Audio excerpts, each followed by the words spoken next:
Hello, everybody. It is Blacktober, and we are starting off this month with vintage sewing with Sewrena. This is one of those episodes where you are going to want to see the video, so become a Patreon subscriber, and you can see these amazing projects that Serena is discussing. Here we go.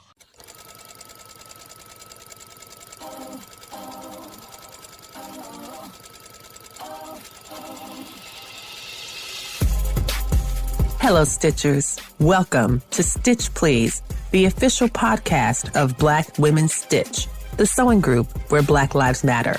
I'm your host, Lisa Woolfork. I'm a fourth-generation sewing enthusiast with more than 20 years of sewing experience. I am looking forward to today's conversation, so sit back, relax, and get ready to get your stitch together. Hello, everybody, and welcome to the Stitch Please podcast. And as I say every week, this is a very special episode because I am talking with none other than Serena. You all, Serena, she's an icon. She is the moment, but also this is someone who has revolutionized vintage style without vintage values. And she is looking stunning in a dress and a headpiece that I'm sure she can talk about. But listen, y'all, I went to a estate sale yesterday trying to impress Serena because I sent her a picture of the sewing machine that I was very excited about. And she said, "Oh, that's rare. That's amazing." And so I was like, oh my gosh, if I get this machine, I can show Serena today for the interview and then she'll be impressed with me and then we can be friends. And it didn't work out because someone got that machine before me because they planned better. But in the meantime, Serena still agreed to talk to me in light of that horrible failure. So thank you so much, Serena, for being with us today. We are so glad to have you, and welcome to the Stitch Please podcast. Thank you for having me. I'm really happy to be here. Can you describe this wonderful look? Because I think one of the great things about your work is that it is historical, it looks archival, and yet you bring it to the present day, and it's just so striking. So tell me a bit about the pieces you're wearing. All right. I made this house dress. It's like a pinafore dress without all the ruffles because I took that off. I hacked it to be like a maternity dress. So I don't know if you've seen it. Like a couple years ago when I first made it, I left the side seams open so that way I could nurse. And so I just decided to put that on today because it's like really early in the morning and I didn't want to like do the most but still get dressed. So it's a very convenient house dress. You just throw on like a little accessory and then you kind of dress it up a bit. And then I did, I guess it's called like a Gibson roll type thing with my hair. A Gibson roll. Okay. Yeah, I think that's what it's called. Since I time hop, I can't have like a permanent hairstyle. So I always have to find ways to make my natural hair look shorter or never really longer because a lot of vintage styles, they had shorter hair. And this is a good way to like make your hair look shorter. And if you don't set your hair, you can do like a couple twists at the top to give it that look. So I'm always like manipulating my hair and things like that. So that way I can still jump from decade to decade as I like. And then I top it off with some hair flowers. I got some flowers from the craft store and then some earrings from my friend at Retro Shimmer. She made these for me. Retro Shimmer. Beautiful. Yeah. Wow. Thank you so much for walking us through that. And you use the phrase time hop. And this leads me to a question that I was really curious about, and I would love to hear your thoughts. What do you see as the difference between historical costuming and cosplay or historical reenactments? I'm trying to think about your work or just your style as a form of costuming. And I'm wondering if you wouldn't mind talking a little bit about cosplay versus, like you said, the time hop, which also when you say it sounds like one of those dances that they would do back in the 50s, like, let's do the time hop. I think that's from the Rocky Horror Picture Show. But do you know what I'm saying? I just would love to hear your thoughts about how you approach looking at the past, because you really do it so beautifully. And so do you see yourself as a costumer, as a cosplayer, as just a person with a beautiful, elegant sense of style? Like, how do you describe your practice? I don't really know the differences because I am new to the community in general, like the vintage dressing or vintage community. I haven't really been a part of it prior to having an Instagram account. But I do think to some extent, a lot of the costumers do it solely as a hobby. So maybe some of them won't be dressed like this every day. Whereas this is just this is my wardrobe. Like I am not doing this temporarily. This is what I'm going to look like majority of the day. But I do feel like there are costumers who maybe they do experiments wear this dress for maybe a year or a couple of weeks or so. Like I think that it varies. I think there's different levels to everything, how far people take things. But I don't consider myself a costumer. And maybe I will down the road. I haven't been in the community long, so I haven't been to like events and things that draw these communities together. I haven't had the opportunity just yet. So I just find myself to just be a normal person who likes older clothing and style and fashion. Yes, like an aficionado, but I really feel like you are setting the mark and doing it really beautifully. So it looks like you started your journey to transforming your modern wardrobe to vintage about 2 to 3 years ago. Mm-hmm. And at that time, you were Red Ribbon Slim. What's the origin story of Red Ribbon Slim? And then what made you to start this transformation?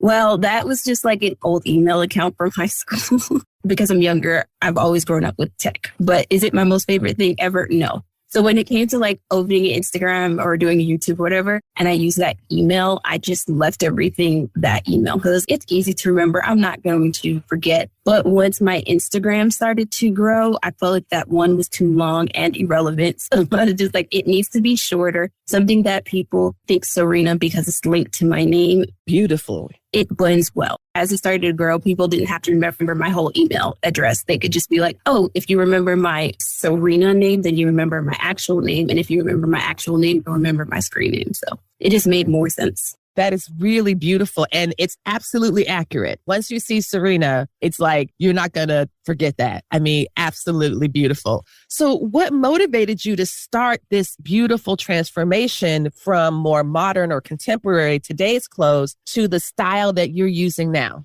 I felt comfortable with myself as a person. I've always been into vintage. When I was younger, late elementary school, getting into junior high, middle school, I played with my look. So I dressed 1970s most of the time.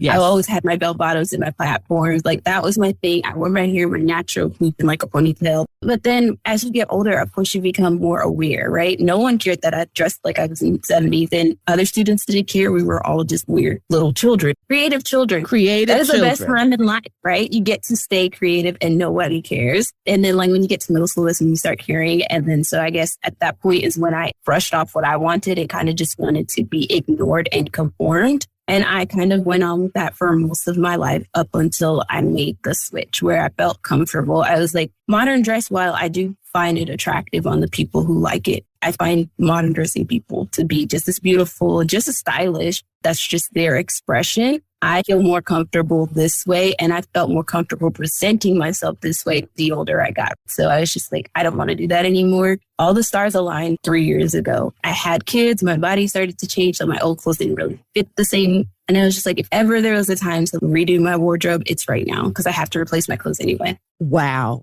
That is wonderful. So you decided to concentrate on the vintage time frame, but you say because you time hop, you aren't prioritizing like, well, everything has to be from 1945 to 55. You have a much broader expanse of time that you engage with. I wonder, because you take your vintage style inspiration from so many decades, do you have a favorite? And because your vintage interests expand such a wide frame, do you have a favorite decade that you like, okay, this is my jam. I know when I get to these, I'm going to just go into overdrive and that's going to be it. So what is your favorite vintage decade that you sew from? It started out with 50s for sure. I think that's the easiest one to get into because it's the most iconic. And that's the one that universally everyone likes, even if you don't dress vintage, because everyone likes the icons from the time. Everyone likes the Marylands and stuff like that. So that was the easiest to get into. And then you have like Greece, 70s did 50s. You have all these style references. But as I got into it, I started to appreciate the simplicity of the 40s and then the Art Deco, the style of the 30s. And then I am more recently getting into 60s because I have a lot of fabric in my stash that needs busting. They're like smaller cuts. So because the hemlines got a little shorter in the 60s and more like the more fitted dresses and stuff. So I've started to like the 60s a little bit more, but I don't think I have a favorite. I choose my style in seasons, if that makes sense. So yes, it's really hot right now, so I don't want to wear a whole lot of clothes. So I'm not really going to be wearing a whole lot of 50s right now. I'm going to be wearing more 40s or 60s where the silhouette starts to get a little bit smaller. The 40s, because of the war, there wasn't a lot of fabric. So a lot of the dresses take like 2 yards. So I'm just wearing less. So I gravitate to the 40s for the hotter seasons. And then I'll wear more 50s around December and the winter months where I can just pile on the layers and things like that. It's more seasonal for me. And when I get into the season, I'm like, okay, great. Now this is where I'm going to have more of my 40s accessories, things accessible to me. And that's when I'm going to tailor my looks to certain things. So I don't really have a favorite because I love different things about different decades. I allow myself to love them all and not have to choose because I don't have to choose. I don't live in any of those decades. I can do what I want. I love it. I love that your creative genius is not going to be encumbered by the historical demand of the time or whatever that might be. One of the things I appreciate about what you're describing here is that sometimes it seems for, at least for historical reenactments, there is this very strong appeal, it seems, to precision or accuracy, what some would call canon in the cosplay comics world. It has to be exactly the same. And goodness forbid you have this glove, which they would never have had in that time. Out, you bastard. Yeah. It can be, there's a lot of gatekeeping. Yeah, that exists a lot. And so that's something that I feel like when I look at your work and speaking with you now, is that you have a much more open approach, it seems, than a closed one. Can you talk a little bit about that? As you were saying, it seems like some policing that seems to go on and a lot of assumptions that people put onto you based on your wardrobe that I've seen you discuss. I have a feeling that people come to you and say, oh my goodness, thank goodness. I am so glad that someone here cares about values and about the way America used to be. Moral pillars. That's right. Look at all these. We got hot girl summer and the girls with the booty cheeks showing and they are twerking. And finally, we've got Serena here who is going to show us the way back to modesty and American values. And Serena's like, oh, hold on now. Hold on. Not this one. Yeah. So can you talk a little bit about that, about the way that your approach just seems so beautifully open? Yeah. It feels open and warm and just inviting. And I think the word authentic is a word that gets absolutely beaten to death. It gets overused. There are some folks that will have you think that authenticity is a thing that you do rather than who you are. Yeah. And so I wonder if you could talk just a little bit about that, about some of the feedback that you've gotten and some surprising responses, or maybe not so surprising. So first, I'm a creator first. I like to dress in the past, but I like to leave room for creativity. So if I'm following the set frame, I have to recreate this look. That doesn't leave room for my creativity. And I might as well just be wearing modern clothes, like what's available to me, because this is what is available to me. I don't want to do that. I don't feel like I need to recreate. I think 100% historical accuracy is not realistic because just like today, I am a modern woman living in a modern world. And when history talks about our fashion, I will be excluded because majority of the people don't dress like me. But I am still a modern person in 2022. Yes. I am not the first outlier in history. There are going to be people who were in the 50s who may have their hair better in the 40s. And they decided I could cut my hair like everyone else, but this looks good on me. I believe those people exist. I know those people exist. So I don't have that hold to do something that to me is very unnatural. People have been people. Everyone was not always fashionable and not everybody had access to media back then, especially back then, right? Not everybody was up to the times. Not everybody had TV. Not everybody had access to the magazines or stores that kept the magazines.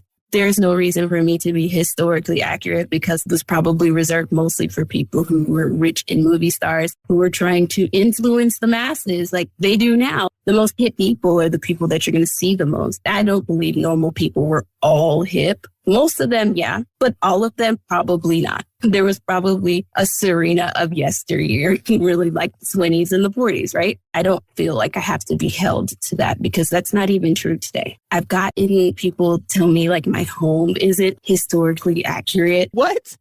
Oh my gosh. I have furniture for different decades. I do use mostly vintage items in my home, but also that's what I think makes it historically accurate. I've been in homes where the original owners lived in their mid-century homes and they have things throughout the decade. They didn't throw away everything they owned because it was in the decade. My mom's not a vintage woman and she still has things from when I was a kid. So would that make her house less modern? It just doesn't make any sense. Your refrigerator's not going to be from the year you're in. Your stove isn't going to be from the year you're in. These are things that go with you until they don't work anymore. So those people, while they don't harm me, I feel like they suck the fun out of it for themselves. Like they are so miserable with what they have created for themselves that they're just, you don't get to have fun.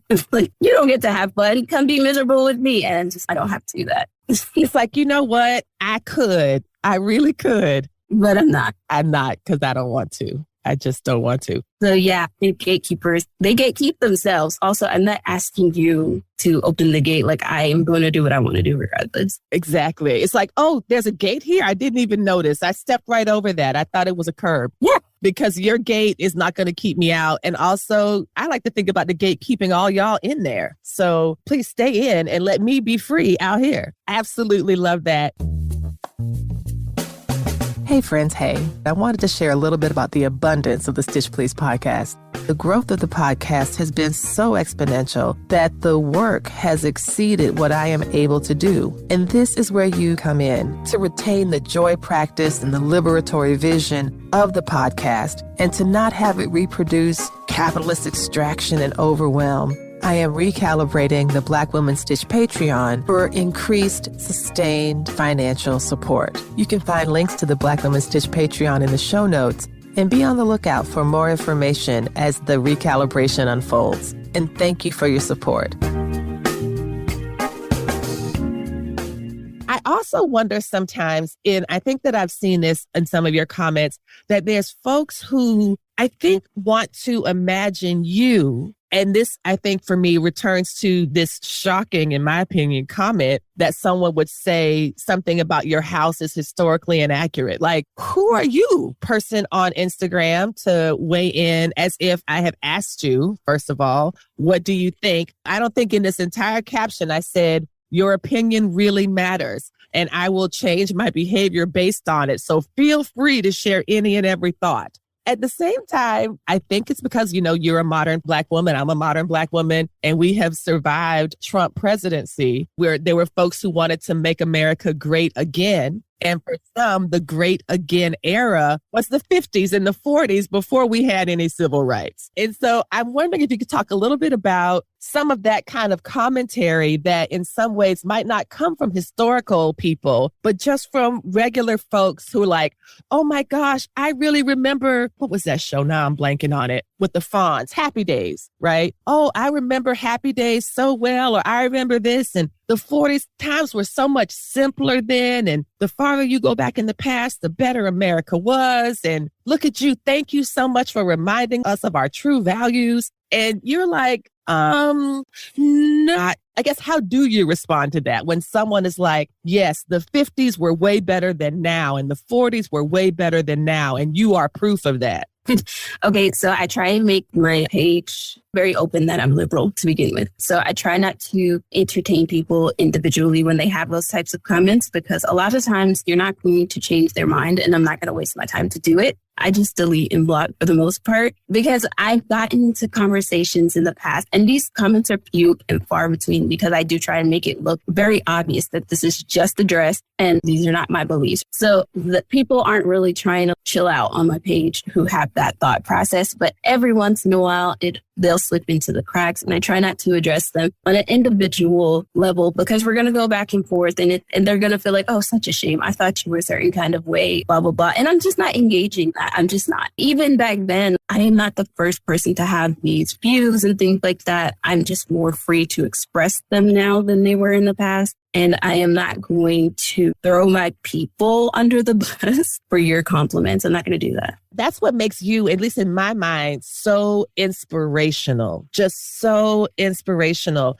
And I wanted to ask you a question about your inspiration. Like, we don't see a whole lot of Black vintage inspiration. I think there's some pages, there's some photography that I really enjoyed looking at. The New York Public Library has this really great free database of images. It's wonderful. But in terms of like on the daily, on IG, for example, it's hard to find a lot of Black vintage inspiration. Who inspires you and who do you hope to inspire? I really like Diane Carroll. I did a project for her for Black History Month. I got to read her biography and I saw a lot of overlap, not a whole lot, but like the parts that mattered to me, there was a lot of overlap between the two of us. I thought hearing her narrate her own story was amazing. I was just blown away with that. Her approach to style and fashion, I do feel like to some point she was a little bit out of touch, and I hope to never be that one. But in general, the way that she likes to dress and style things and the bond that she had with her mother over those things, I loved that about her.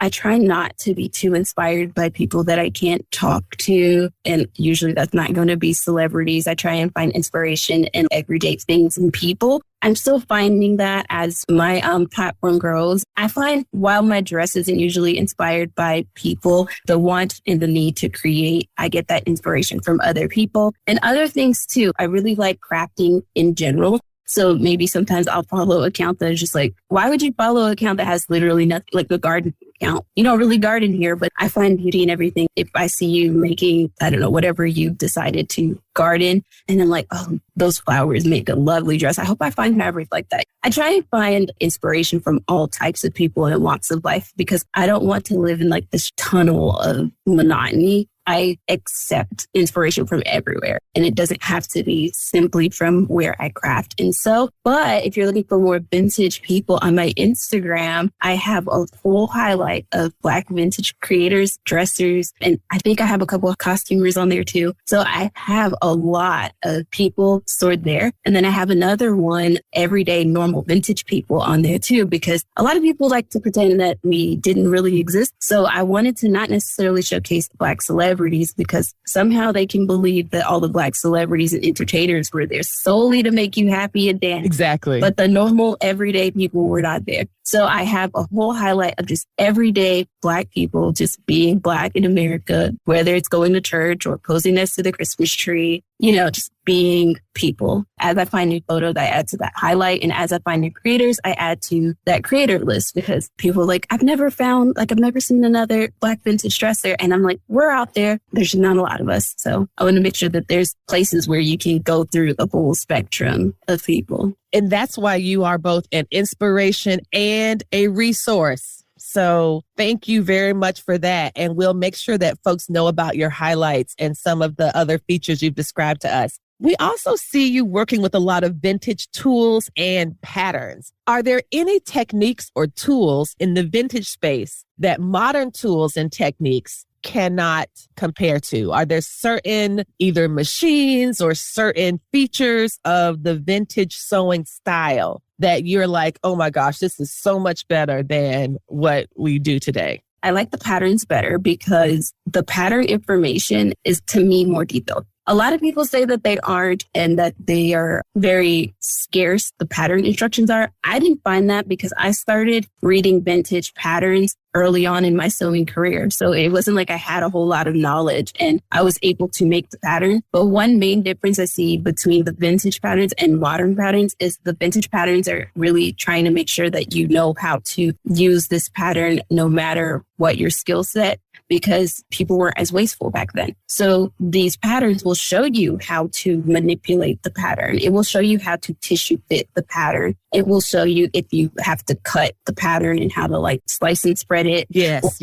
It will show you how to manipulate that pattern. Vintage patterns don't do that because they are multi-size pattern for the most part. So if it doesn't fit, you just cut the other sides up or you blend the sizes. That's good and all. But what if you do actually need to manipulate the pattern? What if maybe it's on the sides, but you need to do a small bust adjustment? What if you need more fitting and you're not going to get that given to you with the pattern? You're going to have to probably buy a book or look on YouTube. But with the vintage pattern, you bought the pattern and it gives you a little bit of an overview of how to do it with a diagram on how to do it and adjust your pattern yourself. And I think that goes a lot further, especially for me, where those are the only patterns I use. So if I can only find one size, then I need to manipulate that size to fit me. I think overall, I end up with a stronger sewing foundation as someone who's a home seamstress, because I didn't go to school and I don't have a teacher to call. I can use what I have and figure it out, and they're writing it out. And I think with modern patterns, they give you so much that you don't have to build upon techniques if you don't want to, because it's all really just given to you. Like if you don't like the size, then buy the size. You know what I'm saying? Right, right. Also, you had to learn more techniques using vintage tools because they are so simple and basic. I think with computerized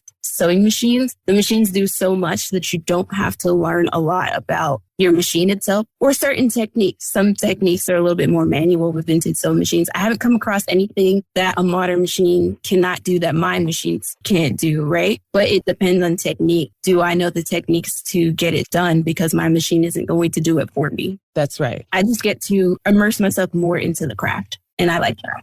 I love that. I'm a big fan of notions. I love notions. I love, notions. So that's rulers and seam allowance, seam gauges and tracing wheels and all these kind of great stuff. And so one of the things I often look for when I go to an estate sale is the sewing space, because as you said, people collect things over the years. And so that's one of the reasons I'm going to share these books that I shared earlier. But do you have a favorite notion from the past that you're like, oh, this one is my jam and I'm glad I found this one and I wouldn't give this one up? Do you have a particular notion that you encountered or used that you're like, this is great? Maybe not a notion, but machine attachments. But I do have a lot of vintage notions. I actually display them in my room. I have like a wall floor to ceiling pegboard, and I collect vintage sewing machines and their tables. They usually come with a ton of cushions inside. So as long as they're in their original packaging and I can like put them up like a little store, I have vintage elastics. I have tracing wheels. I will say the notions are of better quality because Singer's been around forever. Yes. I have modern Singer sewing gauge that I got when I first started. And then of course I have a true vintage. I have several true vintage Singers. The one on my modern one, the paint and the numbers, they're completely wiped. Wow. I've only had it for like 6 years. And then the other one looks crisp, brand new, never been used. And it's 3 times the age of the original one. So it's just to see how the quality has really gone down, because we're not expected to have kept our gauges or any of our things for so long that they're falling apart, because we really live in a throwaway society now. Maybe someone who sews now, they would never have even owned the gauge so long to notice that it's not that great. Right. That you can't really gauge it without numbers. You got to be able to see those. Vintage shears. A lot of my vintage things, if they're still in the package, I like to leave them in the package. But if they're not, I will just go ahead and use it. So I'll use my shears, my pinking shears, all of the things I'll use as long as they're not in their packages. Oh, that's wonderful. Now, what has been your most satisfying make? If you could think of just one thing or top 2 that you'd like, I'm making this and wow. Do you have something that's just like, this is it? My quilted house coat that I made. Started it last year, finished it this spring. I think it was, this spring. It's right here. Ooh, I'd love to see it. Oh my gosh. Yes. I saw those photographs. Yes. Button snaps, true vintage button snaps in the beginning. And then I have like regular buttons down here. Oh, it's stunning. Oh, it's absolutely stunning. And the covered buttons too. Yeah, covered button snaps and then like regular covered buttons down here. Yes. Two-tone fabric. We have. Oh, it's stunning. It is just stunning. And all the quilting was hand quilted by me. Oh my good gosh. Yeah. You all, if you are not a Patreon supporter, get on the Patreon, because first of all, #PayBlackWomen. And second, you get to see this. I mean, y'all, I've seen the photographs. I've seen her modeling it, her holding it, and with this beautiful smile on her face of satisfaction. Oh my gosh, the lining, it looks so clean in there too. The sewing is so this is clean. My best work. Hands down, my best work. It took me some time because I was really nervous throughout the whole process because, satin's not very freaking big. With all this quilting, if I screw it up, then I have to start over. Also, I usually try to stick to budget-friendly projects, and this was not that. So I wanted to take great care. So it took me a really long time just to get over my nerves. Like, this is definitely a lot of doubt. Wow. I feel like I was able to combine all the years, all my efforts into one project, and this was it. I'm really excited. I'm really proud of it. I love house coats. When I'm not dressed up to like leave the house, and I'm wearing a house coat. So I've invested in having nice house coats because I still want to look nice even when I'm dressed down. Listen, y'all, whatever image in your mind the word house coat conjures for you. Because I know what house coat conjures for me. Because when my Nana and Mimi, they would put on their house coats, they weren't going anywhere. It was a house coat for the house. It didn't look like what we're seeing right now. Let's just say it does not look like, wow. You all, to see this image and to see the joy on Serena's face and to look at this gorgeous house coat. And she says there's a lot of doubt in it. Like, we see nothing. And this is the difference between process and outcome. That the process might have a lot of, oh my gosh, but the outcome, it's really beautiful. And even the process you describe is beautiful because, as you said before, satin is not forgiving. It's kind of like leather. When you poke a hole in it, hello, hole. Your hole. That's it. It's like, hey, you're the one that put the hole here. I guess you wanted it for a reason. And so you did so beautifully. It's really quite wonderful. I wanted to show you the books. Y'all, I showed her these earlier, but I think I'll put pictures of these up. What I'm showing are actual McGraw-Hill textbooks that I found at the estate sale from 1956 on creative clothing construction and tailoring. And so I'm also a nerd and I love stuff. I remember when I was a kid, we had this set of World Book encyclopedias and I would actually read them because the books were just so pretty. It was for kids. I forgot the name of what that was, but this has been such a beautiful conversation and I'm so grateful.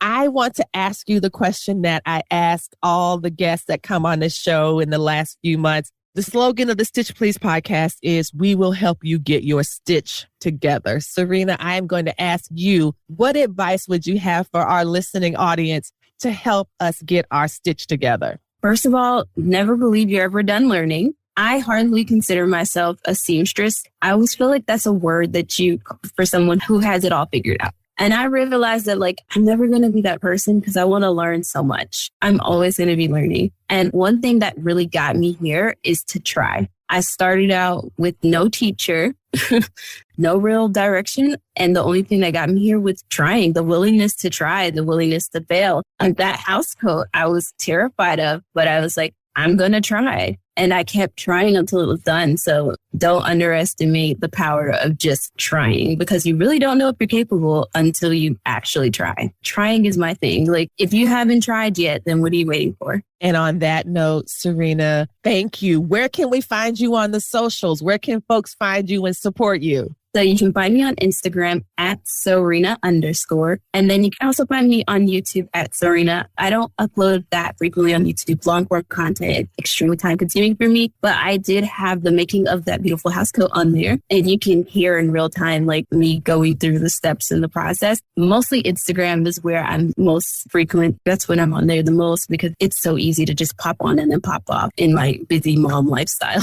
But yeah, you can find me in those two places for right now. Thank you so much. This was wonderful. Thank you so much for having me. Hey, everybody, look, I'm experimenting with bonus content for Patreon people because I need more Patreon people. And one of the reasons why I think so is, Sewrena, in one of your posts, you were talking about either a fabric. I'm not sure what it was because you said, this is something, I got this from this store or from this company or whatever that I am not paid to mention. It's probably everything.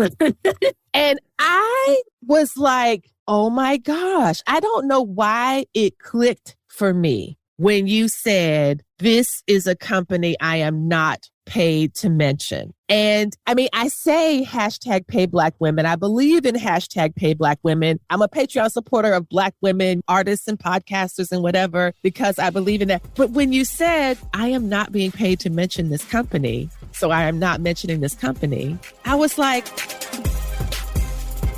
You've been listening to Stitch Please, the official podcast of Black Women Stitch, the sewing group where Black Lives Matter. We appreciate you joining us this week and every week for stories that center Black women, girls, and femmes in sewing. We invite you to join the Black Women Stitch Patreon community with giving levels beginning at $5 a month. Your contributions help us bring the Stitch Please podcast to you every week. Thank you for listening. Thank you for your support. And come back next week and we'll help you get your stitch together.